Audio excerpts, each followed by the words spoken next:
ചന്ദ്രനിലും ചൊവ്വയിലും മനുഷ്യർ സ്ഥിരമായി താമസിക്കുന്ന കോളനികൾ എന്ന ഇലോൺ മസ്കിൻ്റെ സ്വപ്നത്തിന് ജീവൻ വെച്ചു തുടങ്ങി.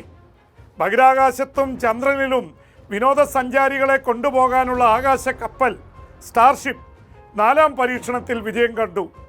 400 അടി ഉയരമുള്ള സ്റ്റാർഷിപ്പ് 234 കിലോമീറ്റർ താണ്ടി സുരക്ഷിതമായി തിരിച്ചിറങ്ങിയത് 4ാം പരീക്ഷണത്തിലാണ്.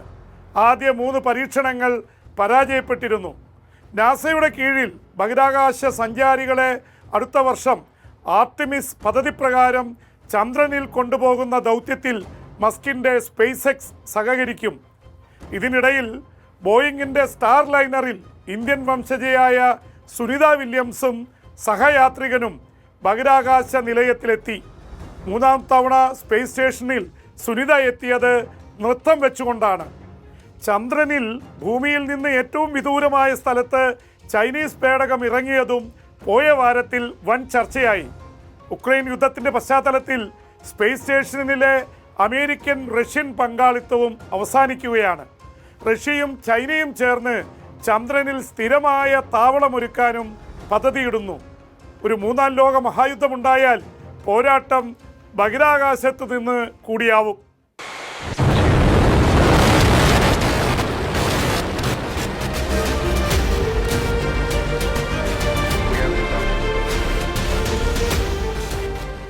രാവിലെ 7:50 തെളിഞ്ഞ ആകാശം. എല്ലാ കണ്ണുകളും ടെക്സസിലെ സ്പേസ് എക്സിന്റെ ലോഞ്ച് പാഡിന് നേരെയായിരുന്നു. ആകാശത്തെ കീഴടക്കി ലോകത്തിലെ ഏറ്റവും വലിയ റോക്കറ്റ് സ്റ്റാർഷിപ്പ് കുതിച്ചുയർന്നു. ഒരു സ്വപ്നത്തിന്റെ പിറവിയായിരുന്നു അത്. ചന്ദ്രനിലും ചൊവ്വയിലും മനുഷ്യർ താമസിക്കുന്ന കോളനികളെന്ന ഇലോൺ മസ്കിന്റെ സ്വപ്നത്തിന് അതോടെ ചിറകുമുളച്ചു. ജീവന്റെ ഗ്രഹമായ ഭൂമിക്ക് പുറത്ത് മനുഷ്യർക്കായി ഒരിടം. കഥകളെയും ശാസ്ത്ര നോവലുകളെയും വെല്ലുന്ന യാഥാർത്ഥ്യം. ശാസ്ത്രത്തിന്റെ അത്ഭുതം. ആകാശ കപ്പലേറി മാനവരാശി ചന്ദ്രനിലും ചൊവ്വയിലും താമസിക്കുന്നത് ഇനി സ്വപ്നം മാത്രമായി അവശേഷിക്കില്ല എന്നുള്ള ഉറപ്പായിരുന്നു അത്. ആകാശത്തോളം ഉയർന്ന അതിരുകളില്ലാത്ത സ്വപ്നം. ബഹിരാകാശത്തെ പുതുചരിത്രം.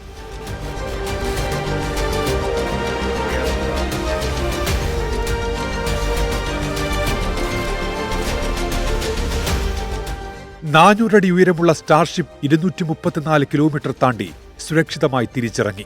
4ാം പരീക്ഷണത്തിലാണ് ദൗത്യം വിജയം കണ്ടത്.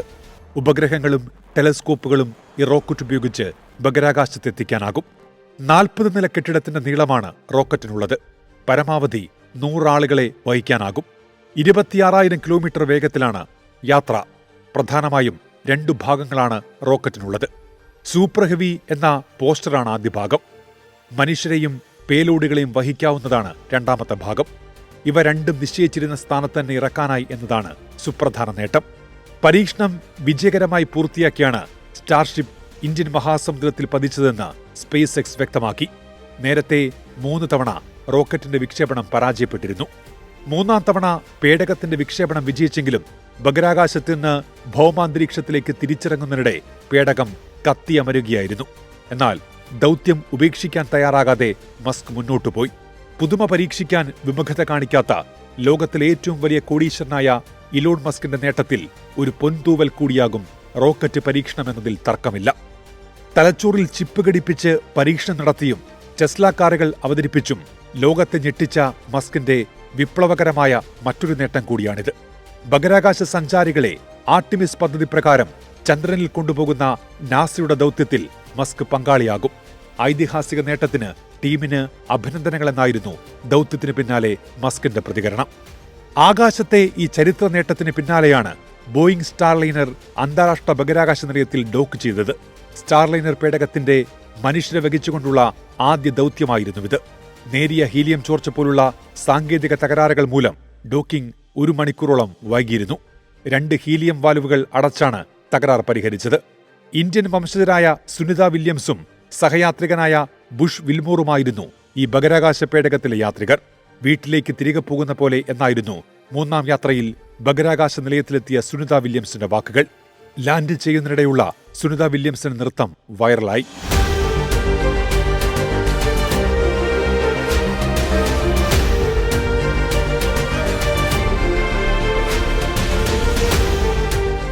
ISSലെ മറ്റ് 7 ബഹിരാകാശ യാത്രികരെ സുനിത വില്യംസ് ആശ്ലേഷിച്ചു. അന്താരാഷ്ട്ര ബഹിരാകാശ നിലയത്തിലെ പരമ്പരാഗത മണിമുഴക്കിയാണ് സുനിതയെയും വിൽമോറിനെയും അവർ സ്വാഗതം ചെയ്തത്. തന്റെ ക്രൂ അംഗങ്ങളെ മറ്റൊരു കുടുംബമെന്ന് വിശേഷിപ്പിച്ച സുനിത ഇത്രയും മികച്ച സ്വാഗതത്തിന് നന്ദി പറഞ്ഞു. ബോയിംഗ് സ്റ്റാർലൈനർ ബഹിരാകാശ പേടകത്തിൽ 25 മണിക്കൂറോളം യാത്ര ചെയ്താണ് സുനിത വില്യംസും ബുഷ് വിൽമോറും രാജ്യാന്തര നിലയത്തിലെത്തിയത്. 58-കാരിയായ സുനിത വില്യംസ് ആയിരുന്നു പേടകത്തിന്റെ പൈലറ്റ്. 61-കാരനായ വിൽമോർ ദൗത്യത്തിന്റെ കമാൻഡറും. ഫ്ലോറിഡയിലെ കെന്നഡി സ്പേസ് സെന്ററിൽ നിന്നാണ് Starliner കുതിച്ചുയർന്നത്. Atlas V, carrying 2 American heroes, drawing a line to the stars for all of us. നാസയുടെ കൊമേഴ്സ്യൽ ക്രൂ പദ്ധതിയുടെ ഭാഗമായുള്ളതാണ് സ്റ്റാർലൈനർ വിക്ഷേപണം. സ്റ്റാർലൈനർ പേടകത്തിന്റെ പ്രവർത്തനക്ഷമത വിലയിരുത്തുകയാണ് ദൗത്യത്തിന്റെ ലക്ഷ്യം. ഒരാഴ്ച നിലയത്തിൽ തങ്ങുന്ന ഇവർ വിവിധ ഗവേഷണങ്ങളിൽ സഹായികളാകും. ഭൂമിയിലേക്ക് തിരിച്ചിറങ്ങുന്ന പേടകം കരയിലാണ് ഇറങ്ങുക. ദൗത്യം വിജയമാകുന്നതോടെ സ്പേസ് എക്സിന്റെ ഡ്രാഗൺ ക്രൂ മൊഡ്യൂളിന് പുറമെ ബഹിരാകാശ യാത്രയ്ക്കായി നാസയ്ക്ക് മറ്റൊരു പേടകം കൂടി ലഭിക്കും. നേരത്തെ വിക്ഷേപണ വാഹനത്തിൽ തകരാർ കണ്ടെത്തിയതോടെ 2 തവണ വിക്ഷേപണം മാറ്റിവെച്ചിരുന്നു. $150.74 കോടി യാത്രാ ചെലവ്. വിക്ഷേപണത്തോടെ ഇലോൺ മസ്കിന്റെ സ്പേസ് എക്സിന് പുറമെ അന്താരാഷ്ട്ര ബഹിരാകാശ നിലയത്തിലേക്ക് യാത്രികരെ എത്തിക്കുന്ന രണ്ടാമത്തെ സ്വകാര്യ സ്ഥാപനമായി ബോയിംഗ് മാറി. ബോയിംഗ് സ്റ്റാർലൈനർ പേടകത്തിന്റെ രൂപകൽപ്പനയിലും സുനിത വില്യംസ് പങ്കാളിയായിരുന്നു. നാവികസേനയിൽ നിന്ന് പരിശീലനം ലഭിച്ച സുനിത വില്യംസ് ഇതുവരെ 322 ദിവസം ബഹിരാകാശത്ത് ചെലവഴിച്ചിട്ടുണ്ട്. ഏറ്റവും കൂടുതൽ സമയം ബഹിരാകാശത്ത് നടന്നതിന്റെ റെക്കോർഡ് സുനിതയുടെ പേരിലാണ്. ഇത്തവണത്തെ യാത്രയിൽ ഗണേശ വിഗ്രഹം ബഹിരാകാശത്ത് കൊണ്ടുപോകുമെന്നും അതിൽ ഏറെ സന്തോഷിക്കുന്നുവെന്നും സുനിത യാത്രയ്ക്ക് മുൻപ് പറഞ്ഞു. നേരത്തെ ഭഗവത്ഗീതയും കൊണ്ടുപോയിരുന്നു. ഇന്ത്യൻ വിഭവമായ മീൻകറിയും ആസ്വദിക്കുമെന്ന് പറഞ്ഞ സുനിത നേരത്തെയുള്ള യാത്രയിൽ സമോസയും കൊണ്ടുപോയിരുന്നു. 1998-ലാണ് നാസ ബഹിരാകാശ സഞ്ചാരിയായി സുനിത വില്യംസിനെ തെരഞ്ഞെടുത്തത്.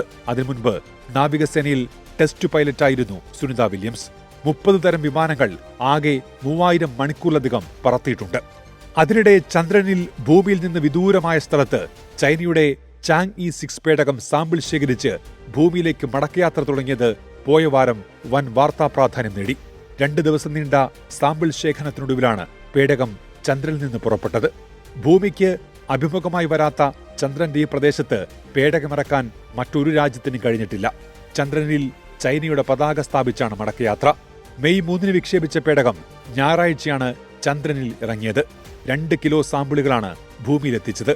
ചാങ് ദൗത്യത്തിൽ ചൈനയ്ക്കൊപ്പം പങ്കാളിയായ യൂറോപ്യൻ സ്പേസ് ഏജൻസിയാണ് ചന്ദ്രന്റെ മറുഭാഗത്തു നിന്നുള്ള വിവരങ്ങൾ കണ്ടെത്തിയത്. ശേഖരിച്ച വിവരങ്ങളിൽ നിന്ന് ചന്ദ്രന്റെ മറുഭാഗത്തെ ഉപരിതലത്തിൽ നെഗറ്റീവ് അയോണുകളുടെ സാന്നിധ്യം കണ്ടെത്തി. സൗരവാതകങ്ങളുമായുള്ള നിരന്തര സമ്പർക്കത്തിലൂടെയാണ് ഇത് സംഭവിച്ചത് എന്നാണ് കരുതുന്നത്. ചന്ദ്രനിലെ പുതിയ ശാസ്ത്രദൗത്യങ്ങൾക്കും പര്യവേഷണങ്ങൾക്കും വഴിതെളിക്കുന്നതാണ് ഈ പുതിയ കണ്ടെത്തൽ. ഇതാദ്യമായാണ് യൂറോപ്യൻ സ്പേസ് ഏജൻസി ചന്ദ്രോപരിതല പര്യവേഷണം നടത്തുന്നത്. ചാന്ദ്രദൗത്യത്തിൽ ചൈനയുമായി സഹകരിക്കുന്നതും ആദ്യമായാണ്. ഇത് 2ാം തവണയാണ് ചൈന ചന്ദ്രനിൽ നിന്ന് സാമ്പിളുകൾ ശേഖരിക്കുന്നത്. മനുഷ്യന്റെ ചാന്ദ്ര പര്യവേഷണ ചരിത്രത്തിലെ അഭൂതപൂർവമായ നേട്ടമായാണ് ഇത് വിലയിരുത്തപ്പെടുന്നത്. ബഹിരാകാശത്ത് നിന്ന് ഭൂമിയുടെ അവിസ്മരണീയ ചിത്രം പകർത്തിയ അപ്പോളോ 8 യാത്രികൻ വിമാനാപകടത്തിൽ മരിച്ച വാർത്തയും പോയ വാരം ലോകം കണ്ടു. 90-ാം വയസ്സിലായിരുന്നു ബഹിരാകാശ യാത്രികനായിരുന്ന ബിൽ ആൻഡേഴ്സന്റെ വിയോഗം. ബിൽ സഞ്ചരിച്ച ചെറുവിമാനം വാഷിംഗ്ടണിന് സമീപം തകർന്നു വീഴുകയായിരുന്നു. ഭൂമി വിട്ട് മറ്റൊരിടത്തേക്ക് മനുഷ്യൻ കുടിയേറുന്ന കാലം വിദൂരമല്ല. മനുഷ്യരുടെ കോളനികൾ ഇനി ആകാശങ്ങളിലാകും.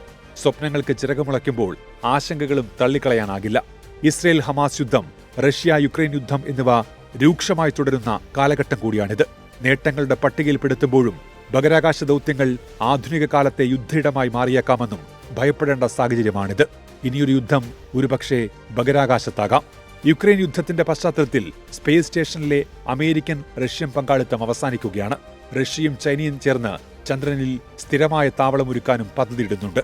ശീതയുദ്ധകാലത്തേതുപോലെ ചേരിതിരിഞ്ഞുള്ള ബഹിരാകാശ യുദ്ധമാകും ഇനി വരാനിരിക്കുന്നത്.